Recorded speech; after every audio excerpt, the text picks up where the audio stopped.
Welcome to the Breadwinners. I'm Rachael Lowell. This season, we're doing something different.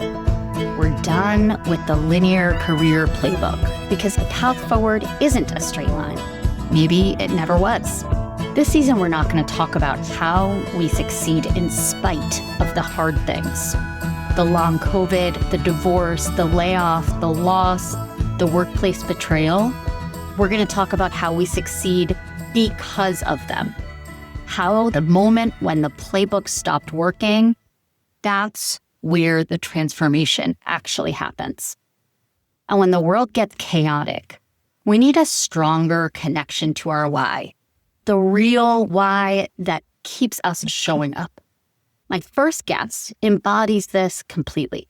Carla Zanoni is a journalist, a poet, a media leader who's held senior roles at the Wall Street Journal, TED Talks, and the New York Times. She's been the first to do things no one had done before. She's also someone who went into recovery at 23, who's rebuilt her life more than once. In our conversation, Carla names something that hit me hard.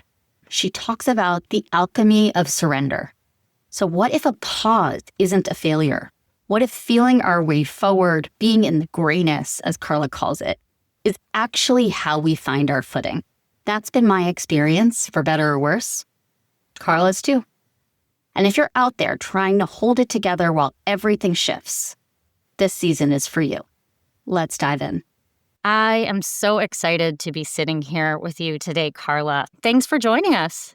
Oh, I'm so thrilled to be here. And I'm just really excited to be part of the Breadwinners. The biggest theme of the Breadwinners is about how we combine our work and our lives in a way that actually matches what reality looks like. In a day and age when it's constantly shifting and changing, one of the things I admire the most about you is your commitment to professional excellence, but also personal vulnerability, authenticity. What stories, what ideas shaped your relationship with work, with money, with responsibility? What were the messages that you got early on? So I was actually born in Argentina and came here when I was a kid. And, the story that I always tell is my parents came with me and my twin brothers, two brothers, and they had $500 in their pockets. We came from Argentina at a time of real civil unrest, and they made this huge decision to move to New York. I ultimately grew up in New Jersey, but we had very little, period. And we had very little in the way of a safety net. And I grew up with this stereotypical immigrant childhood kind of story that you make a life here. You make a life in the United States, and it is a place where, one of the only places where that's really possible. And that's both incredibly inspiring and also can be a little challenging to wrap your head around. There's an idea of, I'm going to pull myself up by my bootstraps and I'm going to make myself, and I'm going to do that as an individual. But the truth is that reflecting back on this, I know that it took a tremendous amount of community. It took a tremendous amount of work and really making decisions to kind of divert the path of some of my family members, my grandparents who wound up moving here to really help us and support this dream.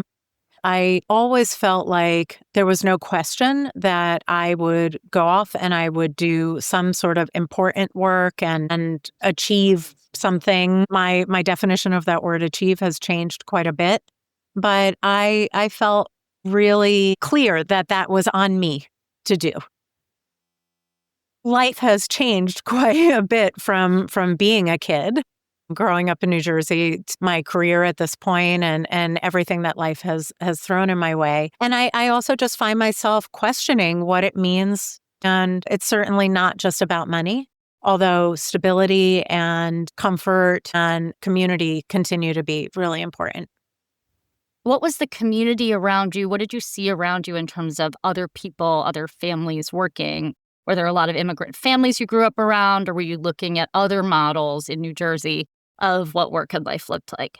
Yeah, there were very few immigrant families that I was aware of at that time. I mean, I always joke around that I went to Catholic school growing up, and the most exotic person who we had at the school was somebody who was Greek Orthodox. I was like, oh, what is that?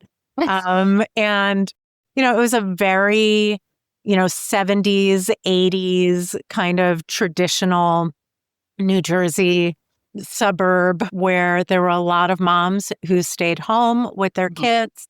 My mother was working pretty much after I think after I turned 5. She wound up having an amazing job in this perfume manufacturer, importing and exporting perfumes. And she wound up really climbing the ladder within that organization. My dad was an entrepreneur and had several businesses that he ran on his own. So I saw in my own home, I saw my family working really hard because we had to. My grandparents, who I mentioned, actually were working at McDonald's. They would dress impeccably with these beautiful scarves in their McDonald's uniforms. That image, just like the impeccable scarves and the McDonald's uniforms, is going to stick with me. And it was so beautiful. And yeah, I could tell you so much about my grandparents. They look like movie stars, like 1940s movie stars. And they took such pride. I guess that's the thing I want to say to you. I saw with my family just such pride and real commitment to values. I'm showing up to work and I'm a hard worker and I do this for my family and I do this as a service for others. And I always received that message loud and clear. There was never a discussion of accumulating more and like lots of things and go to work to just buy stuff. It was really, there was such a clear tie to survival and stability. And those are values that I definitely have internalized and still feel today.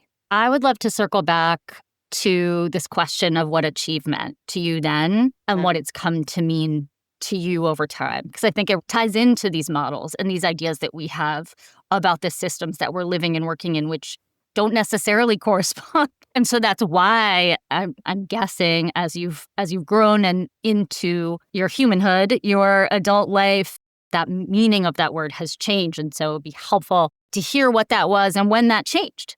Yeah. So in 1995, I moved to New York City.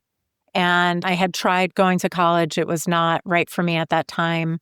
I moved to the city with this big bohemian dream that I was going to become a writer and was going to move to the East Village and go to raves at night. And I was going to write during the day and I was going to write the big American novel. And I kind of lived that life for a few years and made lots of mistakes during that time. And when I finally quote unquote, settled down and decided to go back to college. And I really started thinking about what it meant to support myself, to be an adult. And that word achievement is really important there because at first my definition of achievement was really like fulfillment and creativity and finding my voice in the world. And then I wound up going to college. I had an incredible experience, especially as an immigrant kid. I went to Columbia as an undergrad and then journalism school at Columbia. These were things that I could have never fathomed in my life and was actually never even told was a possibility, right? And so once I went into that space, I just spent so many years feeling like I needed to make good on that opportunity. And making good on that meant like a brand name job, still mission driven. Like I've always been interested in making sure that the work I did was doing good in the world. Tried many times to interview for corporate jobs. And I was just like, this is not going to work for me. But I definitely felt such a focus on job titles and career ladders. And was I earning more? Was I showing the world that I was succeeding? Was I achieving in that way? And actually in school, I made a decision between an MFA and a degree in a master's in journalism. I was clear that I wanted to be able to write. I somewhat foolishly thought that journalism would be an easy way to make money. And it was a different time and I was young. But I made the decision to go into journalism because I thought that was much more practical and getting an MFA in poetry Yeah. was absurd. And what's funny is now, circling back, it's 20 years since I was in J school. I'm finally doing creative writing, and I published this poetry book, and I'm making that really a practice in my life and really trying to build a writer's life, which is a very different way of thinking about achievement that actually goes full circle back to what I wanted as a younger person. But I had to go down all of these winding paths to return to myself there. Well, that I find that so interesting. There was the version, or not the version, the sort of inspiration from your family, like we've got to support ourselves to be able to sustain in this environment. And then there's the piece around the creativity, right? And then there's the piece around purpose that's sustaining. And so I'm curious, I want to hear where we're at now. What's sticking out the most? I mean, there's so much to say here. The fact that I brought you back to that, 1995 stage, I can tell you there were I think there was a lot of rebellion in my life, and I felt very caged in by this idea of needing to find stability, to find support in that way. I wanted to have fun. I wanted to explore. I had always wanted to live in New York City from the age of 12. I had been saying I want to live in New York, and I knew that I was meant to be here, celebrating 30 years of living here now. And so that was a big driving force. And I think that had to do with an attempt to find my individuality. But it was very scary. And I'm very open about this, but during that time, I was experimenting with a lot of drugs and doing things of that nature. And it was both an exploration of who I was, and it was also a negation of how I wanted to treat myself. So right before my 24th birthday, I actually went into recovery. And this year I celebrated 27 years in recovery. That's a major part of my story because it was the first moment, the first pause in my life where I was able to say, okay, I've been doing things a certain way. It's not quite working. What is it? Like, get very clear on what it is that I actually want in my life and who I am and how I want to be in this world. And that kind of experience has come up repeatedly in my life. So I certainly have experienced that kind of pause in my career. When I was laid off from a job about 2.5 years ago, there was a pause. My brother passed away in a very sudden and tragic accident in January 3rd, 2020. That was a huge pause, does not begin to describe it. It was like the axis of the world just turned around in the other direction. And then we had COVID and all of the things that happened to us communally in that year. And I could describe many other pauses in my life. But each of those pauses have served as an opportunity for me to ask myself those questions and to ask what no longer serves me, what no longer serves my community, those I loved, everything around me. Can I come to terms with the reality of all of that? And then can I actually imagine that there might be a better way forward? And then make a decision of how I want. What's the next right thing to do? And all of that, by the way, is like incredibly embedded in the 12-step program that I follow and all of the ways that I changed my life when I was 23 3/4, right? And when I can get past the shock of whatever pause event takes place, I know to go back to that structure and go inside and get really clear about what it is I'm doing and who it is I want to be. It's just so beautiful to hear you. And at the same time, as I'm thinking about what everyone is trying to grapple with today in terms of the uncertainty of the world and the volatility of the day-to-day experience, right? But the core of 12-step, and I have very limited exposure in comparison, but is surrender, right? It's like you cannot control the outcomes I was raised in my, my version of achieve. It was like, if I do this and then this, then I'm going to get to there. And it's going to look like that. And it never does. And maybe it did for some people for a while.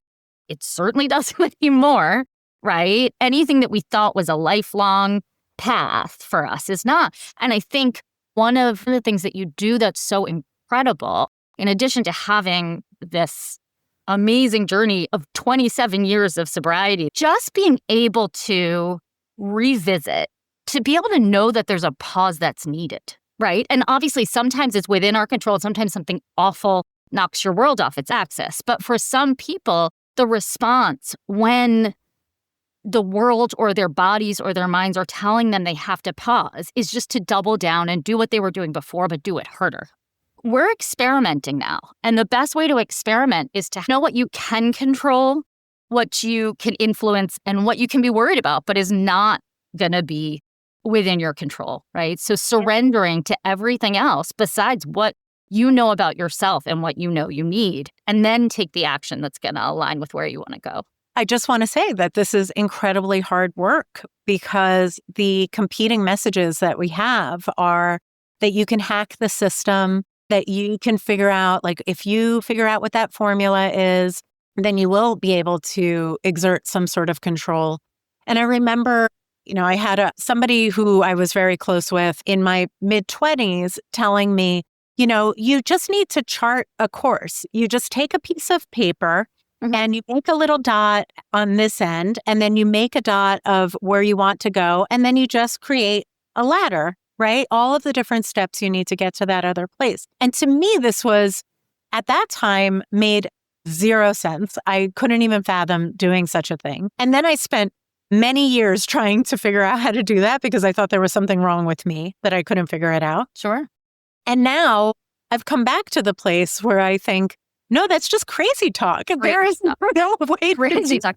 I mean, so I'm saying sure because I absolutely, thought the same thing. And honestly, I know some people for whom that's pretty much been the gist.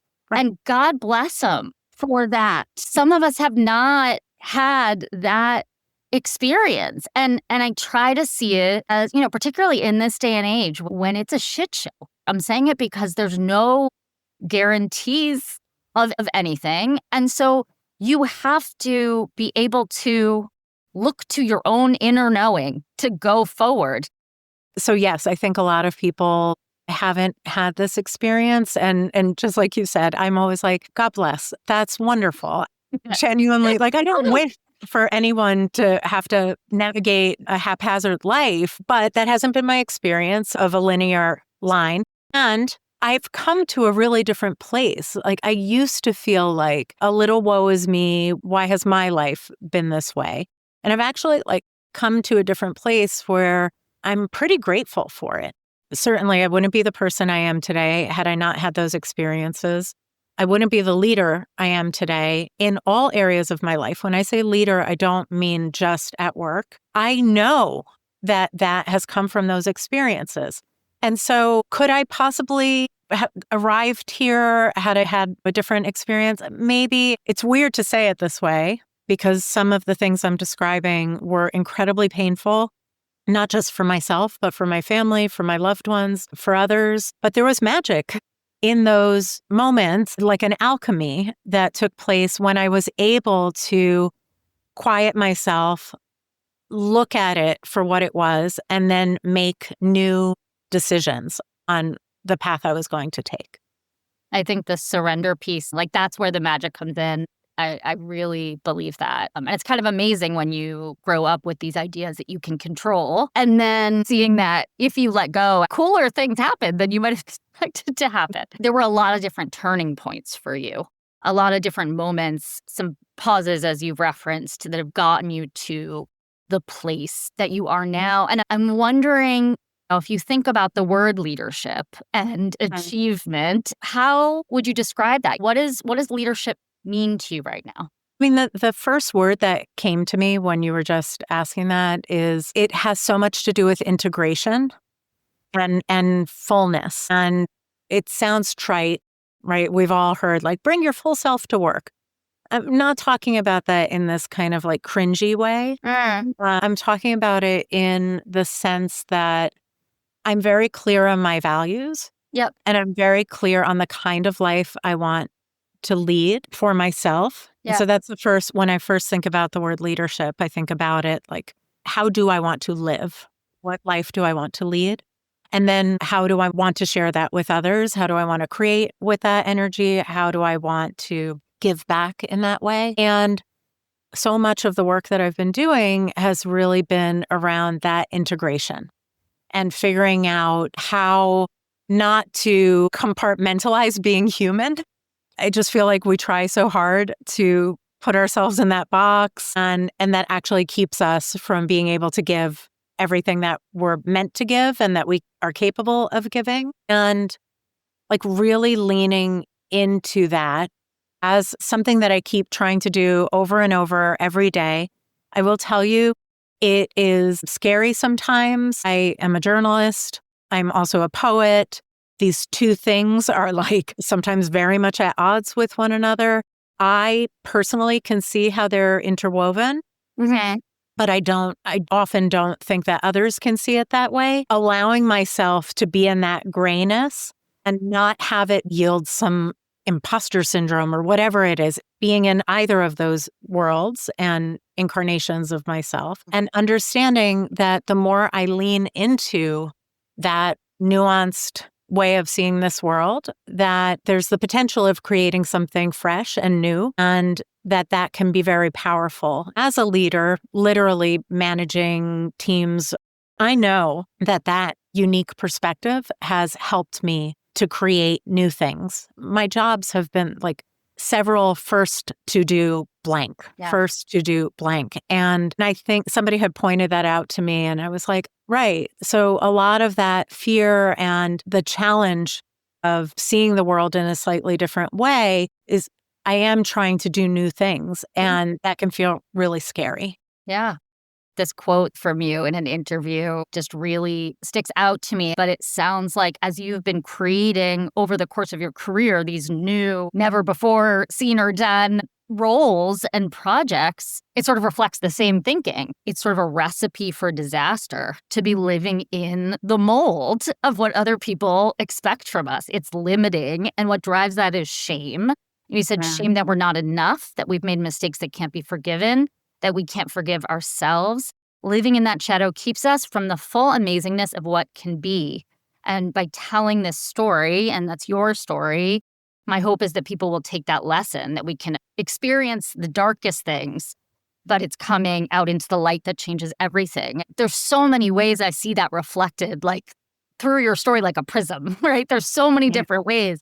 But what's amazing is that's true in your core for a very long time, had this knowing that shame wasn't going to get the job done, and trying to fit into other people's molds, whether that was personally or professionally, was just not your thing. And it's been an incredible, incredible path that you've walked and that you continue to walk. It's a driving force, but it doesn't mean that I don't have moments where I question it or Yes. Right? It's a practice. It's right? a practice. And I think it's because there are just so many messages out there that counter that idea, right? 100%.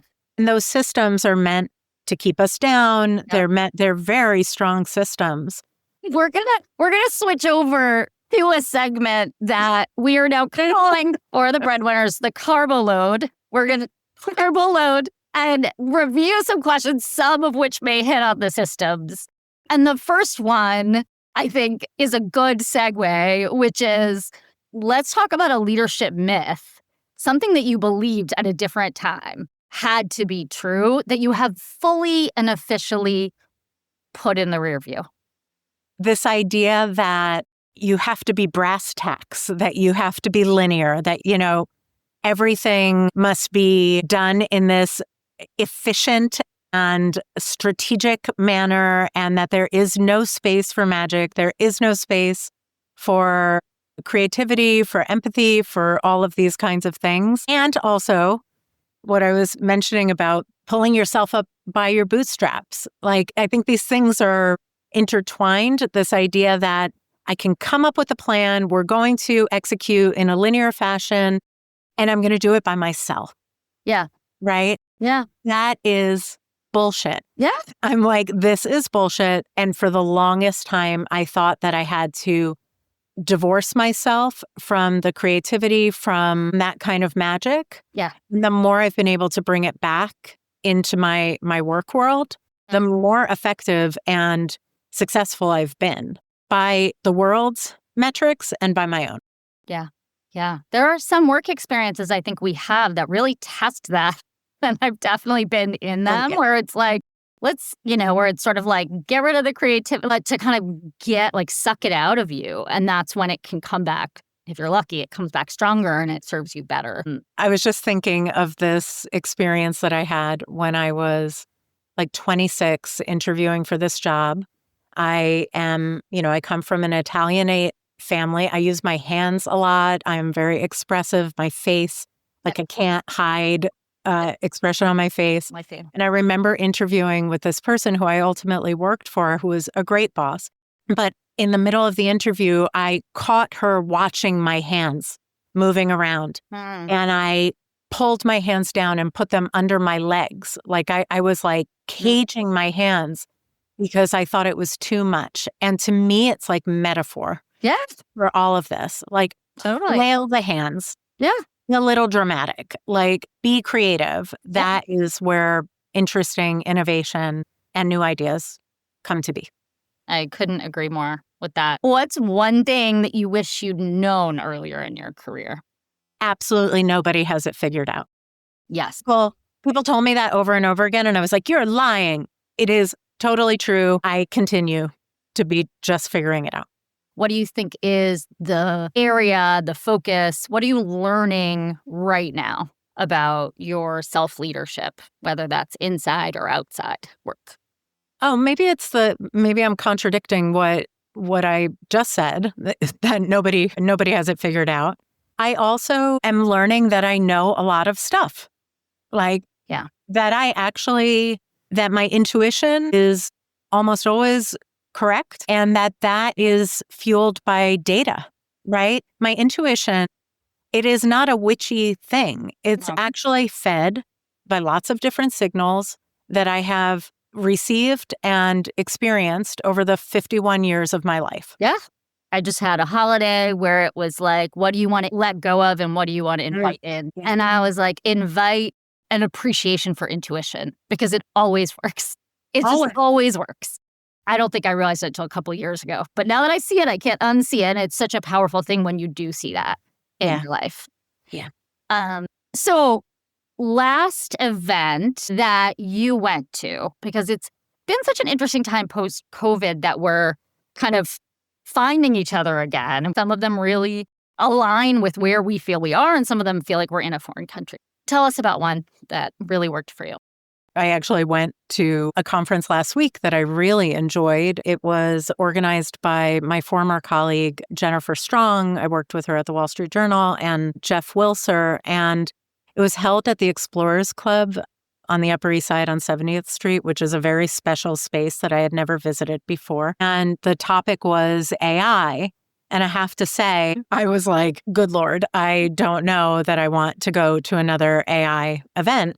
But it was actually an AI conference that I really enjoyed. And I think the two elements of it that I really appreciated was there was a very clear message, very clear message that was not doomsday, nor was it a Pollyanna cheerleading kind of approach discussing AI. It was very practical and nuance. That's great. Yes. You don't have to be on one polar edge of the world or the other.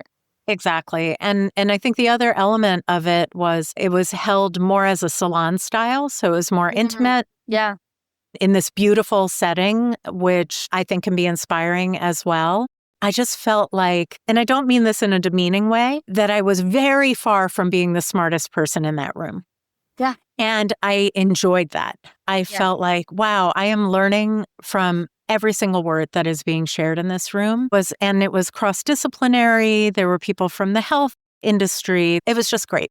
So on that question, And it's interesting. I see people who are convinced that ChatGPT is going to give them the answers. Well, this is all nuts. So if I just keep asking this weird bot, then I'll be okay. Here's the formula for asking this bot. Here's the right prompt to solve your problem.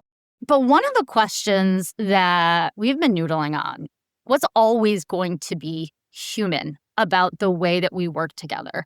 I think that AI rings alarm bells for a lot of folks about, oh, my job isn't going to exist anymore, or robots will be able to do everything. We know so many myths, but there's a moat around what is truly human. And for you, when you think about that, Carla, where's the moat? First of all, I just wanted to say something about this idea that we all go to ChatGPT or Claude or whatever to ask the great oracle these answers. The truth is that all of the information and knowledge it's operating from is ours. So the idea that it's just going, to me, it feels like the Great Oz. So just want to say that there. It doesn't mean that there isn't power in these tools, but to give up our sense of agency really concerns me. I think that leads into what I think about humanity and our humanness in the workplace.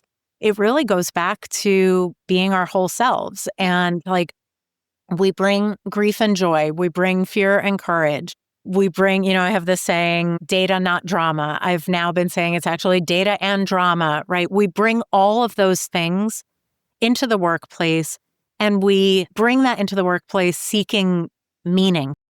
And to me, the only place where we can find that meaning that we're seeking is through relationships. Yeah. And not just scale and reach and all of, 10x growth. Yeah. All of those kinds of things. To me, I know when I am in the workplace and I am connecting with people, even in the most frustrating of meetings and interactions, which happen all the time because we're all human. Right. I find myself just feeling really grateful for that. Yeah. And I kind of joke around when annoying things happen or people are frustrating or they're just maybe annoyingly quirky. I'm just like, humans. Right? Humans. And the thing is, I feel such love for them in saying that because I'm also that human who's in that space and just allowing myself that grace and taking from that experience that sense of fulfillment and meaning making. What's interesting to me, what I believe and talk to folks about a lot is everybody's coming in to the workplace, into these relationships with a why of what they're doing there. We all are drawn by something, right? It's about understanding how those whys come together. We've been trained to look at work styles and look at communication styles. But what is keeping your butt in that seat? And it might be certainly getting, the stability, the bottom of the Maslow's hierarchy, but there are other pieces to it. The more that we orient ourselves to the why, the more these relationships can be productive places. And I do think that will always be a human piece. Yeah. Carla, this has been such a joy. Thank you for being our first guest of the season. And it's just a delight. We'd love to have you back anytime. We're going to do the systems one, and we'll call it bread pudding or something. I don't know. I have an image of a Rube Goldberg kind of contraption made of breadsticks.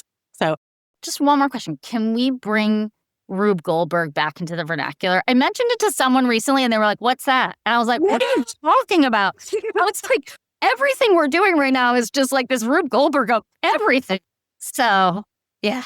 Okay, yes, we'll make that our shared mission. Love it. Great. Love it. Great. Thank you. This has been the Breadwinners podcast. I'm your host, Rachael Lowell. The show is produced by Rachael Lowell and Rachel Sklar.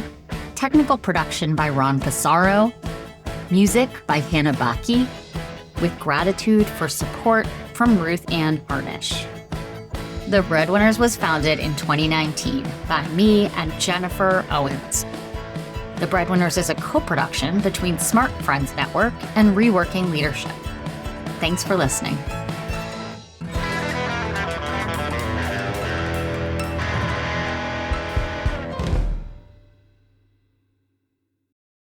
This podcast is part of the Sound Advice FM network.